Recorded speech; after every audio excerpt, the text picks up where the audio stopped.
What up, what up, what up? It's the real Coach JB back for another daily rant. It's been a minute, but I had to get the house going and get it together and all that old shit. And I got time today. And I'm going to be real with you.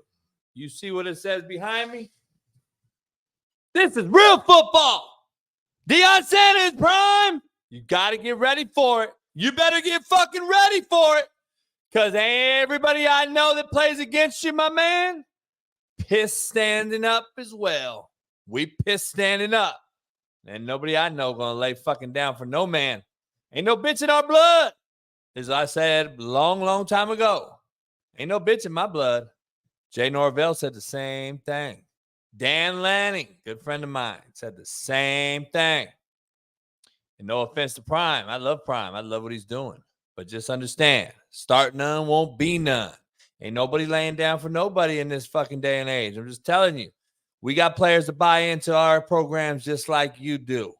And the sooner you find that out, the quicker it will help your program. And I'm just here to spit that and tell you that. And it is what it is. Listen, this is a Coach JB daily rant. And I got to tell you, it is going to be epic. Do not miss it. Peace.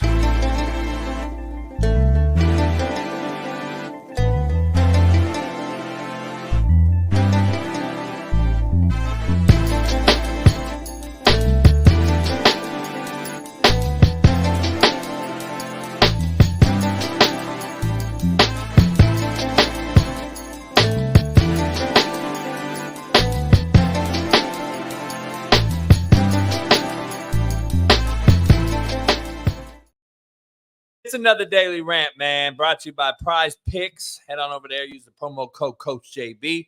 Also, betonline.ag. Use the promo code BELIEVE. And don't forget to go on over and subscribe. Become a member today of the Coach JB Show with Big Smitty. That is every day, 6 to 9 a.m. Pacific on YouTube, as well as our Patreon page. Subscribe. Become a member there for Last Chance True, the true documentary tell all about Last Chance U.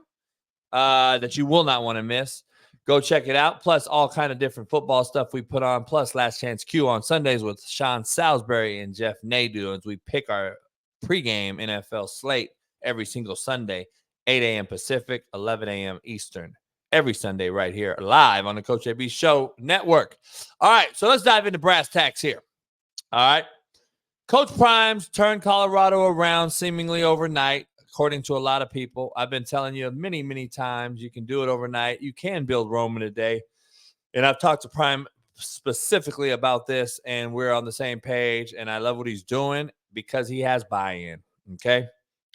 Listen, he wasn't going to go undefeated. He wasn't going to win a national title. He doesn't have it up front. We all knew what they were missing. He knows what they're missing. He's not an idiot. He's not blinded by his success. He understands it and also understands he is egotistical driven, just like all football players are. We're the most egotistical humans on earth. All right.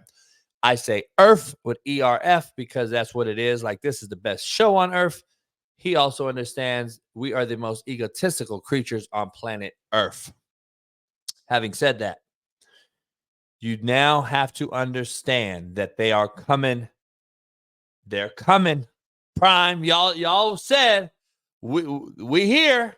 Well, they're coming now, and they're coming after you, my man, not your players. But to get to you, Prime, you got to understand something, and this will come with experience in the coaching profession. All right. You can talk all you want. I've coached JUCO, high school, whatever it may be. I can coach with anybody in America, and that ain't boasting. And I think everyone in America will tell you that. I can coach with any fucking buddy in America. X and O's, you want to talk on chalk, you want to recruit, ain't nobody fucking with me. But guess what? Does that mean I know everything? No. But it also doesn't mean I don't know everything either, just because I coach JUCO. By the way, the hardest level of any level to coach at. But like, keep fooling yourself and thinking that a celebrity getting a job means that he has experience in the profession at the job. There's two different things. And no, he doesn't. And he's finding out there's going to be some hiccups and bumps in the road along the way, which he knows. That's life. He got his fucking feet cut off. You don't think he knows about adversity? He knows. Now, having said that, what he has to understand that these other teams are coming. Like we coming, They're coming too, homie. And I got to be honest with you. We pissed standing up. When I say we, I'm speaking for the football fraternity of coaches that aren't just going to lay down and take it in the ass because a celebrity person and personality and a coach is now coaching in a Power 5 level. He went to the HBCU level. He did well there. He couldn't win a big one, but he got it done. He turned it around. He made them, he put them on game day. He made them infamous, right? I say infamous, not famous. I want to more say infamous because everyone's coming after Prime because people don't like successful people. There's a thing called jealous one's envy. When you're successful, they don't want you to be. And when you're not successful, they want to lie in your face and say how successful they want you to be. It's funny how that works, isn't it? Well, I've been the guy all my life. So don't sit here and talk about I can't fucking talk about it because I've been living it my entire life. So the guy they want to come after, myself included, all those years at Indy, all those years in California JUCO systems, everywhere I've ever been, California high school, they made rules about me, recruiting rules and violations they put against us because of the things I was doing. They're coming after Prime in the same way. They don't want to see someone that is arrogant, talking shit, confident, has buy-in by his players, is a great recruiter.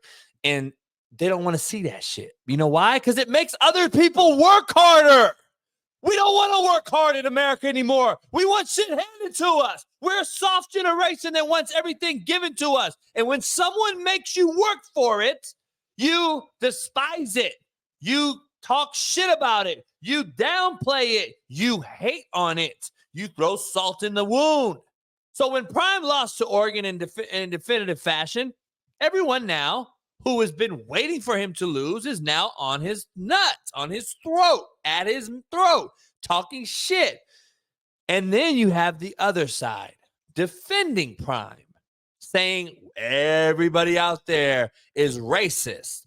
Everybody out there was waiting for the demise of Prime. Well, I got news for you fucks out there. Mainstream media, Ryan Clark, everyone else that wants to talk about the racist shit, RG3, him and Danny Cannell going at it on the fucking Twitter. Let me tell you something. Race was never brought into football my entire life. And I'm from the hood. I've coached only brothers. I was raised with brothers. I only played with brothers. Only white boy at Compton College was me, motherfucker. Guess what? I was also the only white boy coach at Compton College when I was the head coach. Not only was I the only white boy player, I was the only white boy coach. So miss me with your bullshit. Let me tell you something. Race was never involved.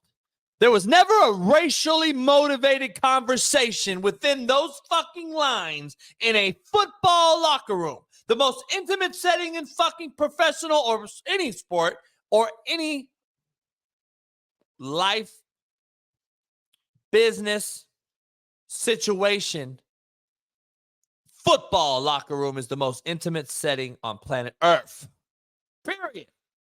The last time I checked, we were brothers, banded brothers. We gave a fuck about race. I don't remember anyone ever even actually bringing up no fucking race. Was there beefs and shit? Sure. White boy, brother, whatever. Yeah, sure. Guess what? It was cool again. No one ever brought up the fact who the coach was, what color he was, what the players were, what color they were. Because if that was the case, don't you think you'd have a lot of fucking issues out there? Don't you think football would have been a lot worse than it is right now many years ago if it was so racially motivated? But why is RG3, Ryan Clark, and every other fuck out here has to bring race into it when we're talking about, no, Dan Lanning came out and said, hey, dog, I pissed standing up too, homie. Not flash, rooted in substance. Today, we talk with our pads. You talk with your helmet, right? Every moment. The Cinderella story is over, man. Right? They're fighting for clicks, we're fighting for wins. There's a difference, right? There's a difference, right? This game ain't gonna be played in Hollywood, it's gonna be played on the grass, right? It's gonna be played on the grass. Let's go. Like, fuck them motherfuckers, homie. We pissed standing up too. So why the fuck is that being about race? Why is that racist? Guess what? Last time I checked, dog, Dan Lanning's one of the best recruiters in America. And you know what? Brothers flock to him just like they flock to me. Last time I checked, Dan Lanning recruited Jermaine fucking Johnson from me. Every single week was in my office recruiting Jermaine Johnson. Guess where Jermaine went? Georgia. Guess where Dan Lanning was? Georgia. Guess what? I said it 2 years ago when Dan got the job. Watch out. You got a white boy who could recruit brothers, and they know he's swagged out. They know he can actually call X's and O's, coach football. And you saw it the other night. He schematically murdered Colorado offensive coordinator Sean Lewis. If you don't know football, you don't know football. But he actually out-schemed him in a major way. And I'm not going to get into the schematics because you don't understand it any fucking way. So, last time I checked, Oregon had a lot of brothers on their team. And I believe Georgia was about 90% black. So why are people bringing race into this? So Prime can talk all that shit he wants, and his players can stomp on the fucking O. The players can stomp on the O at Oregon. But when you talk back, it's now a fucking problem? So hold on. You could stomp on the O like this disrespectful little pussy, but you can't do it back to Prime and Colorado? So going back to my point, if Prime understands they're coming after him, don't they know they got to go through his fucking players? And maybe Travis Hunter wouldn't be live on fucking video games on Twitch during an ass whipping contest that Oregon's giving out if he was actually playing the game. Prime experience is going to come into this. You got to know they're coming for your dudes because they want to beat you. Just understand that, my man. And when you understand that, you'll start to balance it out and understand a little bit better. But right now, you got something to learn. I'm just keeping it 100 with you.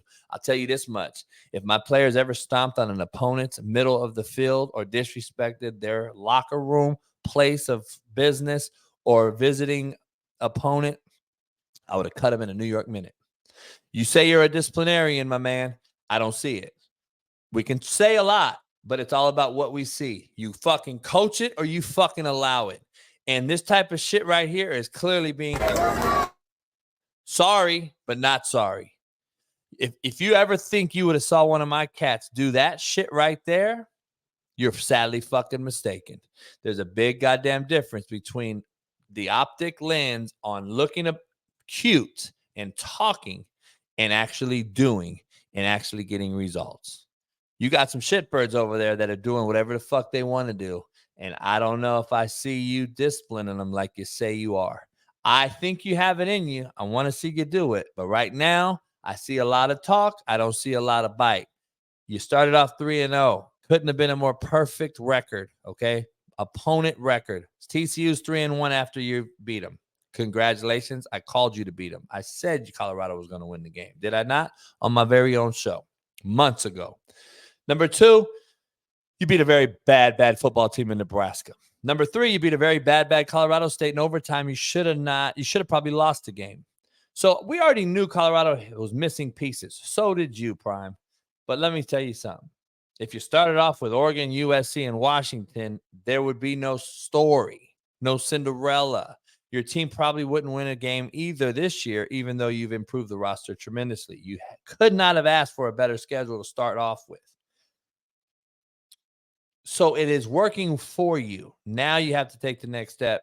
Keep creating the culture and understand that when you don't know the center's name on your roster, who snaps the ball to your own son, Shedeur, there's going to be a problem when you start to recruit, especially these country-fed white boys from Nebraska and Iowa and Oklahoma and all these different states that you're going to need them from. And Sean Lewis is the one that needs to understand this more because he's going to be a head coach again. And he can't stick around at Colorado too long knowing that we're going to say the O-line's not very good and we're going to bash the O-line. You got 7-8 more football games to play. You don't think the O-line sees what you guys say and hears it? What if they take a shit and say, fuck you guys, I ain't blocking for nobody no more, and go ahead and put me in the portal. Go ahead and replace me in the portal.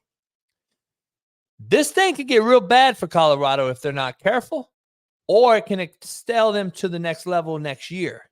It can go one of two ways. It's a slippery slope. I think Prime can get it done, but I also understand he has to know what he's up against, and this is a very, very finite detail, intricate little part of coaching that I hope he understands and grasps real quick. And that's why I wanted to do this rant, because not everyone's against you and not everyone's for you. That is life. Trust me, I know. But here's what I want to get out there.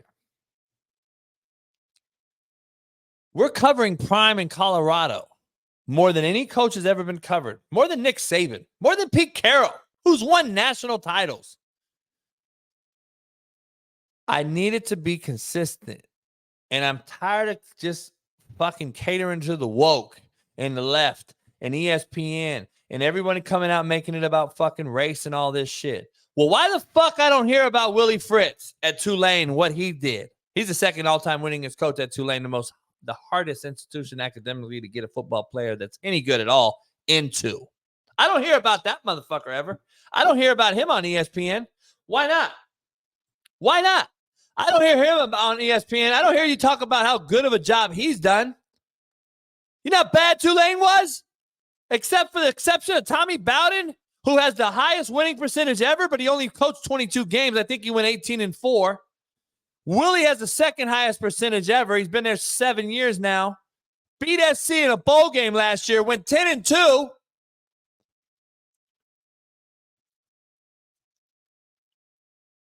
I don't hear his name. I don't hear anything about how good of a job he's done at Tulane. How about Mike Elko? He was named the head coach at Duke in 2021. Since then, he's gone 13-4. Prior to his arrival, Duke was 3-9, 0-8 in the ACC, 2-9, 1-9 in the ACC.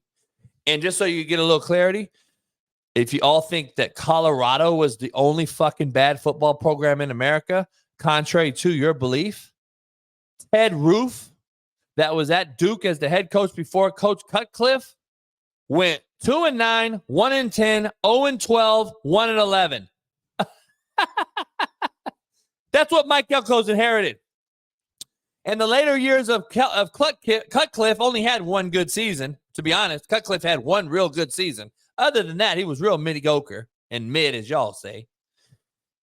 But nobody's talked about Mike Elko and the job he's done at Duke by beating the shit out of Clemson this year alone. I didn't even see any fucking news coverage about that. But we're talking about race? Let me talk about something. Lance Leipold. You guys know who that is? No, you don't probably, because you never hear his name. He won 3 national titles at the D3 level in Wisconsin. Then he went to Buffalo and turned that fucking place around. And then he took over a KU job. Kansas Jayhawks, and only thing you know about the Jayhawks is that they're in Lawrence, Kansas, and they're a basketball perennial powerhouse. You don't know about shit about football. Well, guess what? Prior to Lance's arrival, they were 0-9, 3-9, 3-9, 1-11, 2-10, 0-12 15, 1-11 in 2012. It goes back and back. You can go back and look all the records you want. The only fucking good record they ever had is when they fucking won an Orange Bowl and under Mark Mangino. Okay, let's just be real. Other than that, that was the worst program in Division I football. Lance Leipold's come in and went 2-10, took his lumps year one. And he's gone 6-7, and he's 4-0 right now. And last year, I would argue, if the quarterback Jaden don't get hurt, they probably win 9 games. But he's transcending and going and getting better. I haven't heard anything in the news about Lance Leipold and what he's done in KU. Don't hear about Willie. Don't hear about anything. And I'm not putting this as a white coach versus a black coach. Like I told you, in a locker room, nobody gives a fuck who's coaching them. They don't look at the color of their skin. They want to know about if they're genuine, real, and fucking authentic. Do they have their back? Are they going to get them better? Are they going to get them to the NFL? Are they going to do what the fuck they said they would do? Nobody gives a fuck about their color, homie. Fucking Ryan Clark and all you fucking race clickbaiters. Ain't nobody giving a fuck. They're sure riding hard for fucking Dan Lanning, homie. They're sure riding hard for fucking Willie Fritz, a 60-year-old white dude. They're sure riding hard for fucking Jay Norvell in Colorado State, who some of y'all called a coon, a sellout, and a blah, blah, blah, because he didn't bow down to Deion fucking Sanders. I got news for you, homie. Jay Piss is standing up too. By the way, he's been on a Super Bowl winning staff, and he's coached a very fucking long time. But all y'all care about is what you see now. What's happened lately? Y'all issued death threats to a Colorado State player who delivered this hit 2 weeks ago.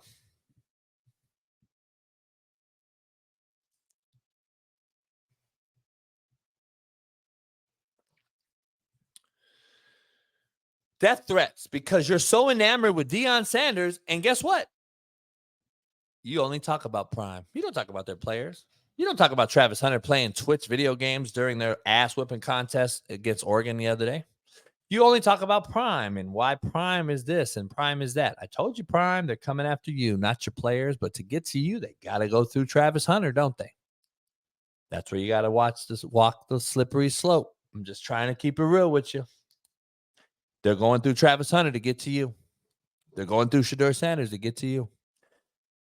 They're going through your non-athletic, horrible offensive line to get to you. And they're going to keep trying to come after you. USC is going to try to put 70 on you, dog. This is what it is. And you know that. And that's why I am rooting for you. But at the same time, I ain't putting my players out there like that because I told them I would not do so. And I got to be real. Start none won't be none.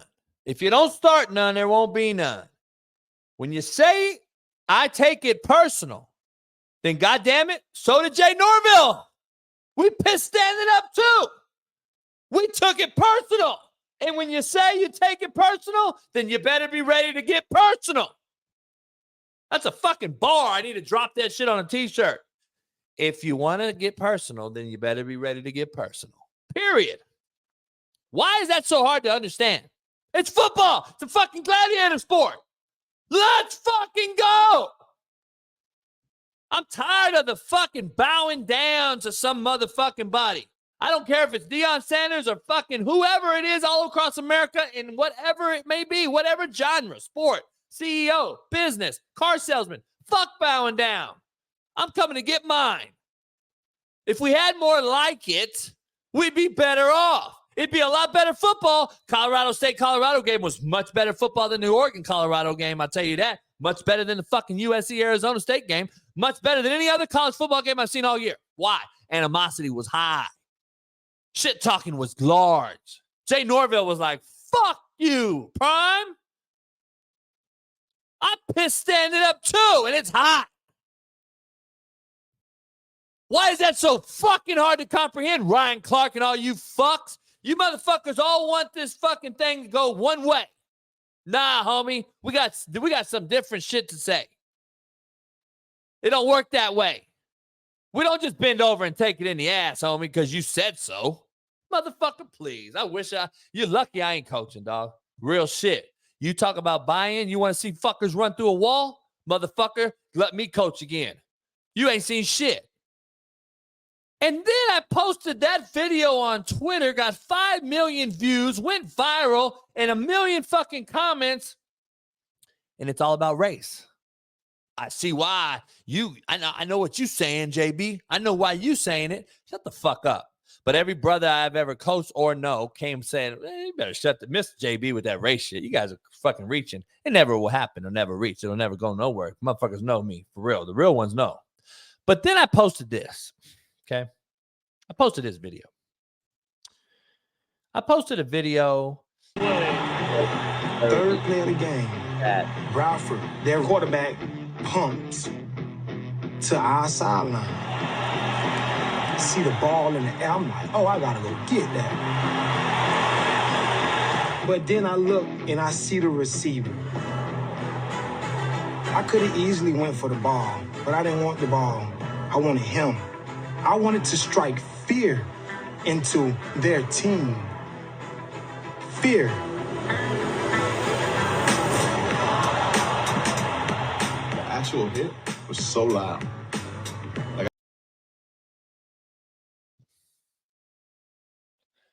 That's racist that I posted that. So this motherfucker literally said I wanted to strike fear. Fuck the ball.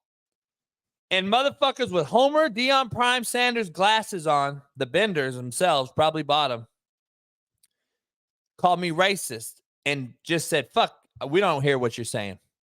You want to strike fear. We're not listening to you. You're lying. That's what the common social media fanboy said when I posted it and said, that was my point on posting the Colorado State clip. So tell me, you saw that hit and then you saw this hit. What's the difference? The difference is one of you will say one's going for the ball, one's not. The other one will say it was intentional. The other one will say to me, they're both intentional. The one motherfucker just told you straight out, I'm going to go kill this motherfucker to set the tone. Yeah, it was 10 years ago. Who gives a fuck? It's football. It's a gladiator sport. That's the point of the fucking post. Intimidation's a real thing. They took it personal, Prime. Colorado State took it personal. And they're going through your players to get to you, homeboy. Don't get it twisted. Just keeping it 100 with y'all. So one is okay and it's accepted, but one's not. And we want to talk about race. And I'm so glad Prime came out and talked about, man, stop giving this white dude death threats and all this old shit. And we know what the mainstream media and Ryan Clark and them are doing. We know it.